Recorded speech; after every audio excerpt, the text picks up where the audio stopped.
verse 1, and we're going to start there, and good morning to everybody. There's another, Oh, this is a new one. Stand. there's another stand in the I closet. tried. Yeah. It just has the hookup thing to hook the thing in. I tried.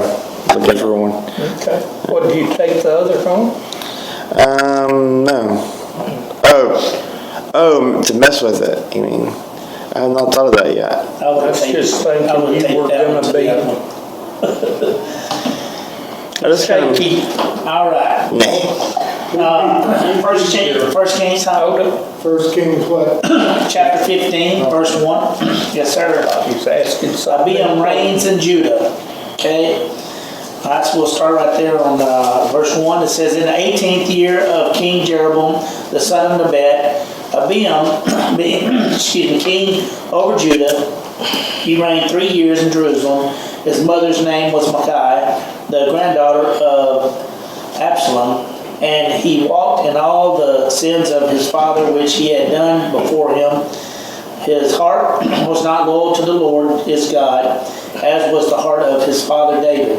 Nevertheless, for David's sake, the Lord his God gave him a lamp in Jerusalem by setting up his son after him and by establishing Jerusalem. Because David did what was right in the eyes of the Lord and had not turned aside from anything that he had commanded him all the days of his life, except in the matter of Uriah the Hittite.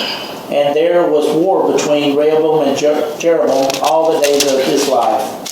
Now the rest of the acts of Abiam and all that he did, are they not written in the book of the Chronicles of the Kings of Judah? And there was war between Abiam and Jeroboam.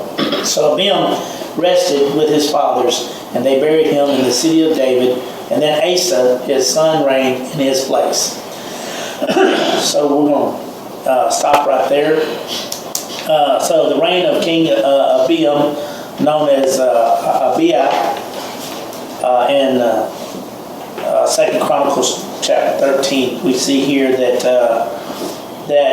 this son of Rehoboam only reigned, 3 years, showing that God did not bless his reign, right? I mean, that automatically tells you right there, he only lasted 3 years. He didn't last 43 years. He didn't last 23 years, but he only lasted 3 years. So, and we notice from the first, 8 verses right there, that he did not do what? He did not serve. He did not serve. He didn't walk in the way of what? Of David, right? That's right. No, so Lord. we know from past scriptures and past chapters in the Bible that David was a man after God's own heart, and the only pretty much bad portion of David's reign was whenever he did that to Uriah to marry Bathsheba, right? So. One king after another king fell. He said the sword would never leave David's house, and as each king fell, they were looking for a good king to take his place, if one that would trust God, and there was none to be found. It was just, it was like you said, the sword was there, Yes. It says, from comparing this account with 2 Chronicles chapter 13, we learned that Abiam knew something of the Lord and knew how to preach, but he did not uproot the idolatry and sexual immorality that was introduced by Rehoboam. The successor of Abiam, which was Asa, removed the sinners of the sexuality charged idolatry that was so common to the land. So this at this point, we know that the people were doing bad things, weren't they? So it went from good to bad, worshiping idols and doing sexual immoral things, right? And I know in the past chapter it said that Rehoboam allowed what? Immorality or people of immorality to go amongst the land too, right? So Let's just call them what they were. gays, Homosexual. Homosexuals, yes. Yes, homosexual prostitutes, male and female. So, says, 2 Chronicles chapter 13 fills in more interesting details about the reign of Abiam. I know where it talks about, let's see, where was it in here? Where it talks about, isn't it written, it's a question mark, isn't it written in the Chronicles, there in verse 7? Now the rest of the acts of Abiam and all that he did, are they not written in the books of the Chronicles of the kings of Judah? So we can go to 2 Chronicles chapter 13 and read more into this and get more information if we need to. That's the great thing about the Bible, is it allows us to cross-reference things and go from one chapter in one book to another chapter in another book and see where one backs up the other. Yes, sir. And that's another great thing too, is depending on who the author is, it could have been written hundreds of years apart. Yes, the roadmap God gave us holds a very strong importance above all other books. This is the most important book. Yes. For David, it says, for David's sake, the Lord his God gave him a lamp in Jerusalem. It says, God preserved the dynasty of David in Jerusalem for the sake of David, not because of the character or quality of his descendants, right? But by how David ruled and how, David knew the Lord. This little bit of information I have on the Bible study guide here. It says Chronicles spells his name Abiah, which means Yahweh is my father. Kings spell the name Abiam, which means my father is Yam. Yam was a Canaanite sea god. It says, could it be that he started out as Abiah and a follower of Yahweh and ended up as Abiam, a follower of a false god? Because that's how we see his reign go. He starts out as a follower of the Lord, and then at the end, he falls off, right? So we're going to pick up there where Asa starts to reign, right? Okay, so it says in verse 8, it says, Abiam rested with his fathers, and they buried him in the city of David. And then Asa, his son, reigned in his place. So how do you think Asa's going to do? I mean, if the kings before him were doing all this, it was... the land was in pretty bad array, don't you think?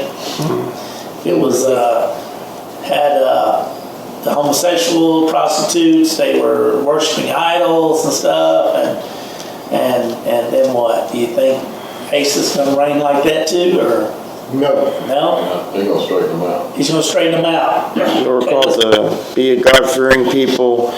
When it comes to idols and things, there are things that are man-made of falsity and things of evil. Well, go ahead, Rick. I was going to put a plug in for Mother's Day. Most of these princes that followed in succession were raised by their mothers and not so much the kings, their fathers. Right, absolutely. That's right. So a lot of it depended on the godly character of their mother. Right. Yeah. But on the other hand, we do see in David's reign how some of his sons ended up, because David was not there, like we said, like you're saying. They were raised by their mother. Brothers. That's right. And that can be both good or bad. Yes, absolutely. It says Asa's reign in Judah. In the 20th year of Jeroboam, king of Israel, Asa became king over Judah, and he reigned 41 years in Jerusalem. That's pretty lengthy reign. His grandmother's name was Micaiah, the granddaughter of Absalom. Asa did what was right in the eyes of the Lord, as did his father David. So there you go. That spells it out right there in Scripture. So Asa was a follower. He was a believer. He believed that the Lord God was the only one and true God, right? And parents are the ones that pass that faith on, parents and grandparents, because, That's right. I also mentioned his grandmother. Yes, absolutely. It says that he reigned for 41 years in Jerusalem, and I'm sure, that a lot of the decisions, he had some kind of help making some of those decisions, and I'm sure that they weighed in on some situations, as do our parents. When we were, growing up, we know that our parents had told us, oh, don't do that, and this is what's going to happen. Are they supposed to have quit? What you I say? said, I think mine may be broken, if they're supposed to have quit. Yeah, no, yours aren't broken. Because mine still likes to tell me what I should and shouldn't. Yes, absolutely. Amen. So, it says Asa did what was right in the eyes of the Lord and did his father David, and he banished the perverted persons from the land and removed all the idols that his fathers had made. Also, he removed Micaiah, his grandmother, from being queen mother because she had made an obscene image of Asherah, and Asa cut down her obscene image and burned it by the brook Kidron. The brook Kidron was sort of like a city dump area. That's basically what it means, it's like a city dump area, okay? Asa didn't want to have anything to do with idolatry, did he? No. He even, set his grandmother straight. It's like, no, you're not in that position no more, huh? It says mother in my book. It says his mother. It's supposed to be his grandmother. Mine says his mother. Some say mother, some say grandmother. It's grandma. Yeah, well, He said them both straight. yeah, mine says queen mother. Queen mother. I'm sorry. But, Mine says he disposed his grandmother from her position as queen. right. That's what Mine says his mother from being queen mother. Mine does too. Okay. I don't know, I was just wondering. Right, let me look at my coordinates, see if it says anything else about her. The term, let's see. So what's queen mother? It says, That's one, he removed the sacred prostitutes. He rid the land of all the idols made by his predecessors. He removed the corrupt queen mother and burned the idols she had made. And he placed holy things in items that he and his father had dedicated to the Lord back into the temple. Though he never engaged in idolatry, Asa's failure was his toleration of the high places, and we'll get to that. Because I think the reason why he didn't remove the high places is because he removed some that he thought were still, praising God. So I think that might have been a judgment call that he decided to do that, but he should have there again, called on the Lord first Lord, what do you want me to do? And he may have, but it's saying that he didn't.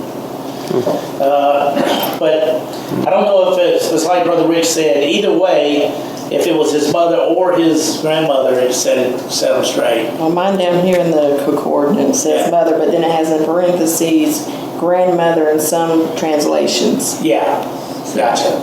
And that's the same way with using David's name as their father's, so David kind of set the marker or the line for good My own kings. grandpa. My own grandma. So,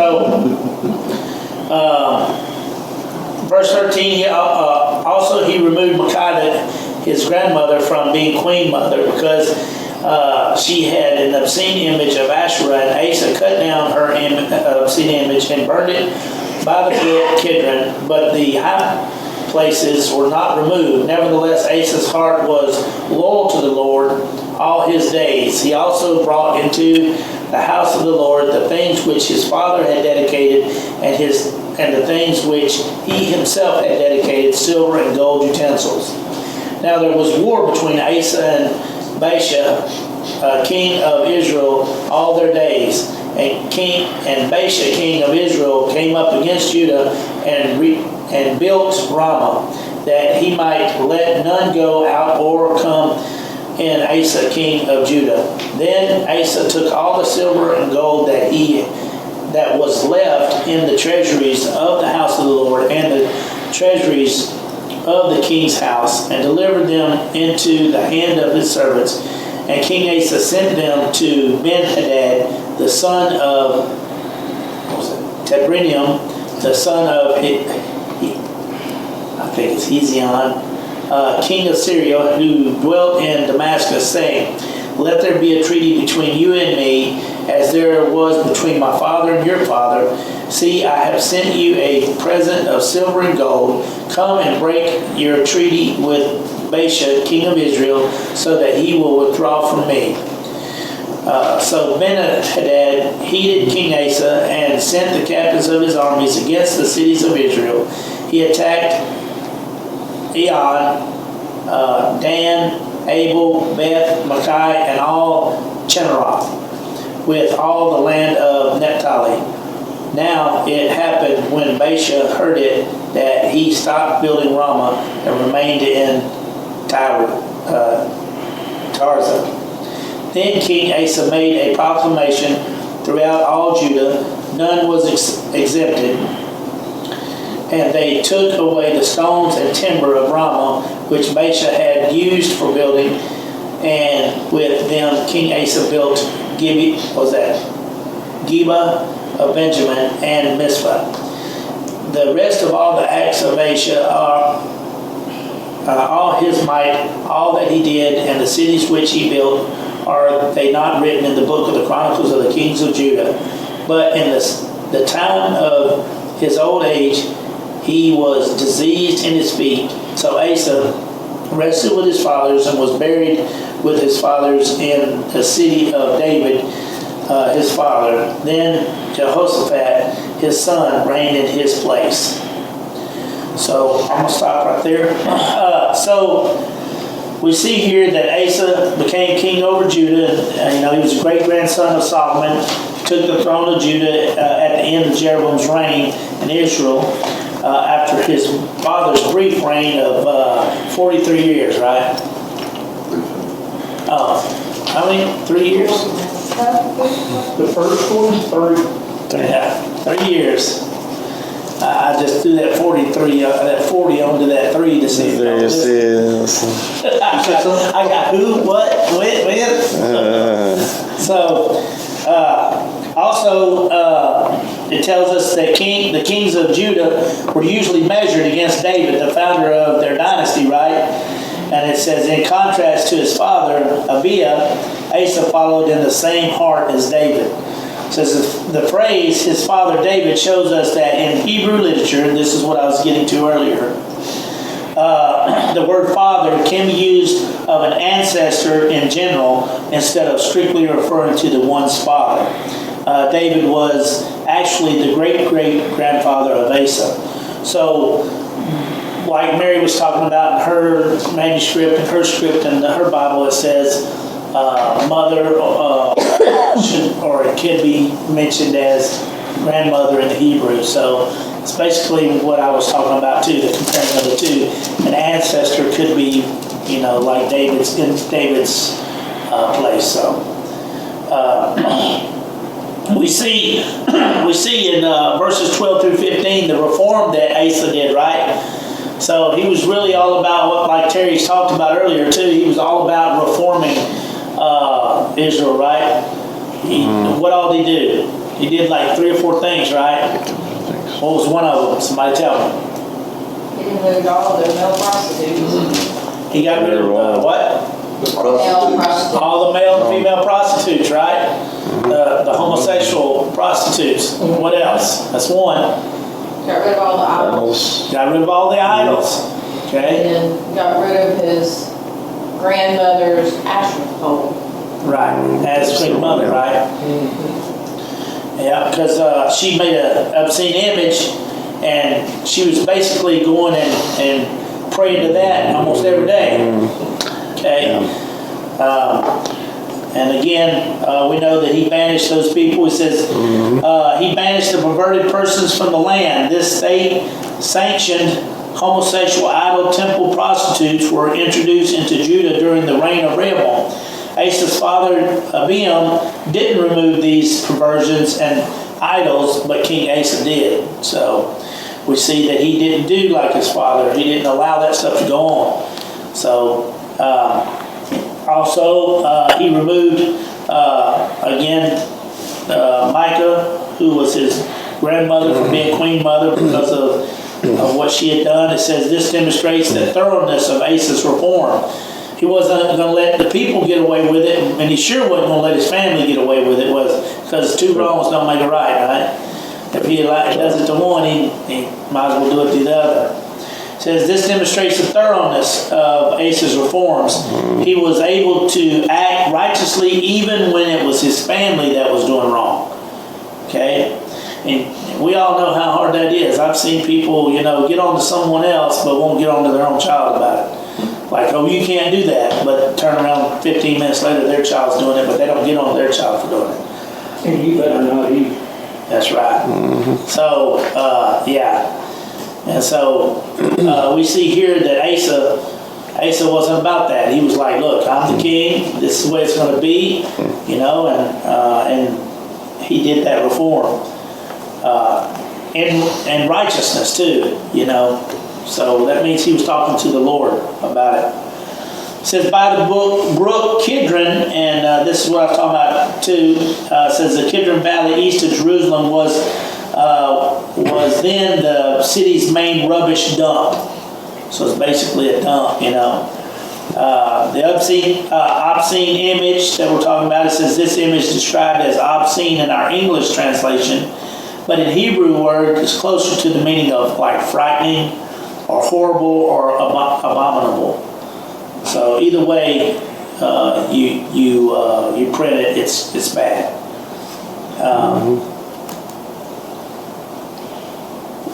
And again we come to that question, and this is one of the things that King Asa kind of like stuck with him even to the end of his reign. It says, but the high places were not removed.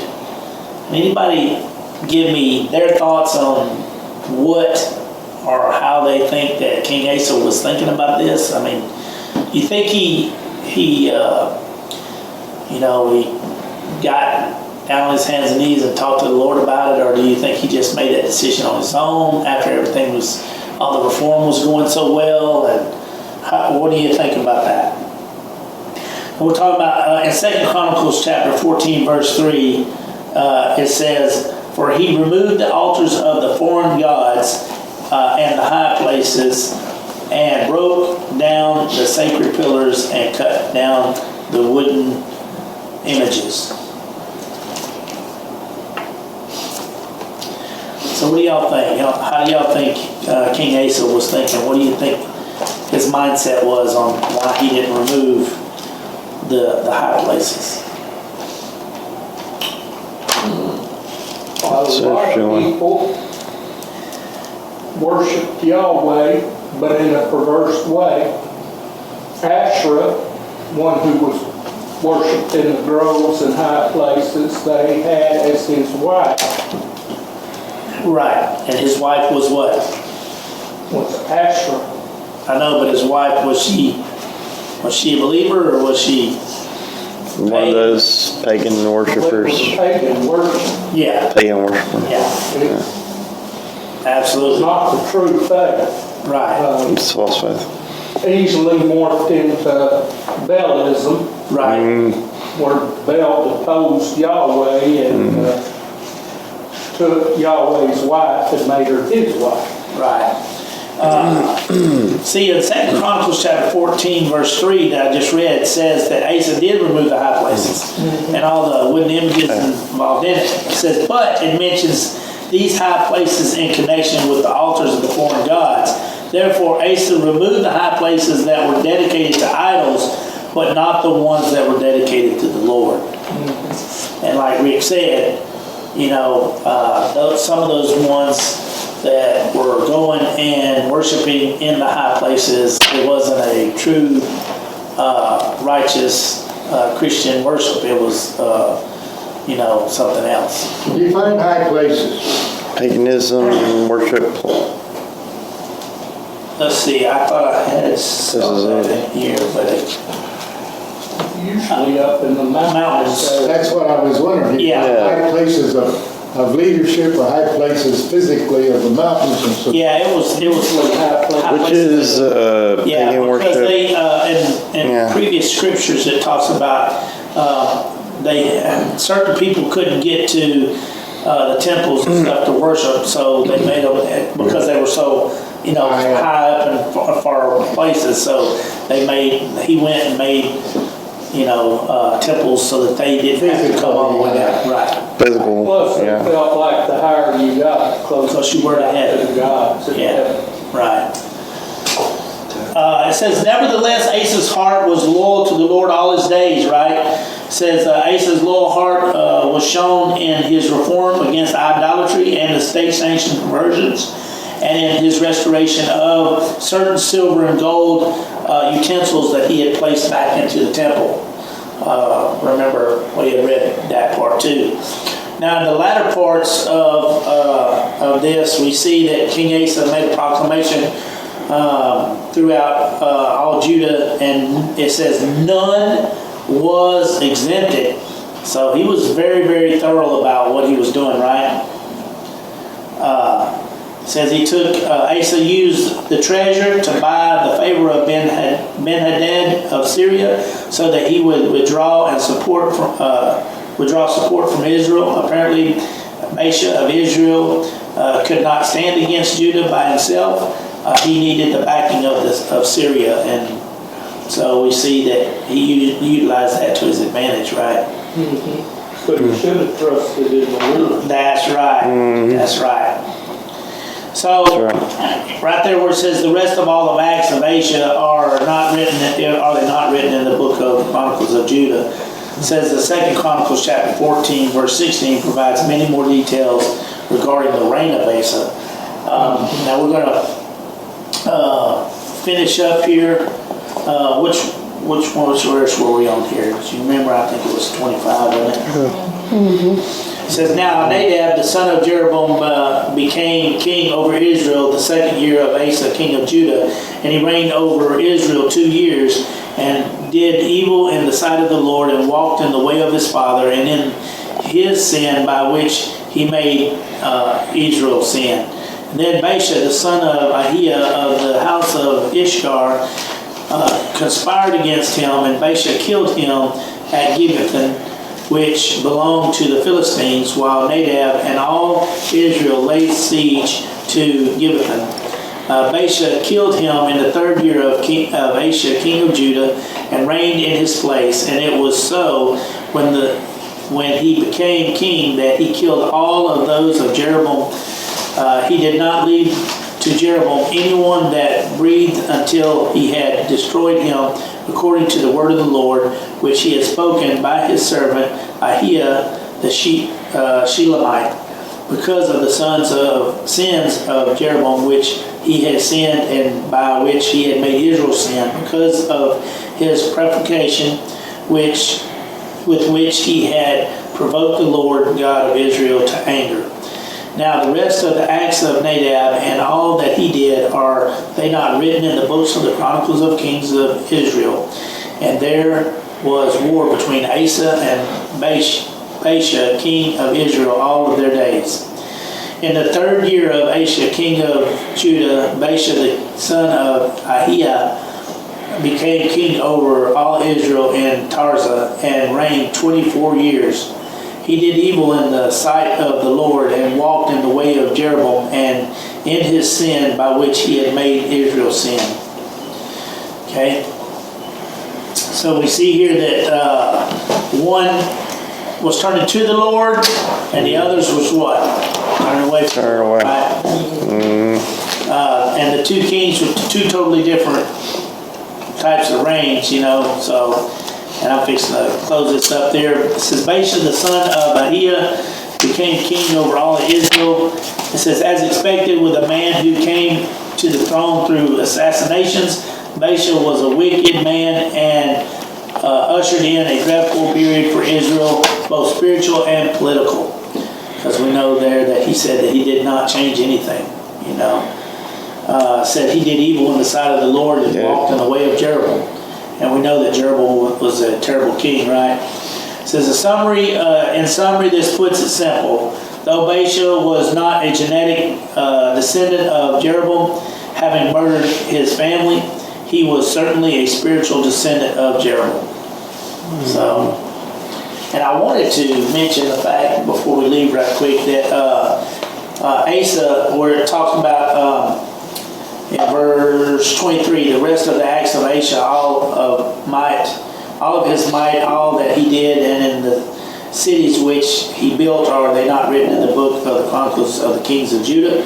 But in the time of his old age, he was diseased in his feet. Now, that doesn't say what he had. Some people think it was gout, but gout wasn't around back then. So they think he might have had like maybe a blood pressure type issue, with his veins closing up, which caused him to later on have gangrene, more than likely. That's what he had, and then he passed on through that. But that's what my guide had said at one time. So just so you know, I don't see anything on here where it talks about it either. So, but anyway, any questions? Anybody? No? All right. I think it was a very straightforward lesson. It goes into the, like I was talking about the sword and never left his house, and it breaks down the different kings and what they did and what they were supposed to do and what Lord told them to do, and some of them just didn't want to do it. No. Because they were putting themselves first. Yeah. And putting the evils. Absolutely. We see that some kings did right. Some did and some didn't. So, with that being said, next week we're going to be in 1 Kings chapter 16. You guys read up on it this week, and we'll get back to it next weekend, okay? All right. With that being said, Brother Terry, close us in a word of prayer, sir.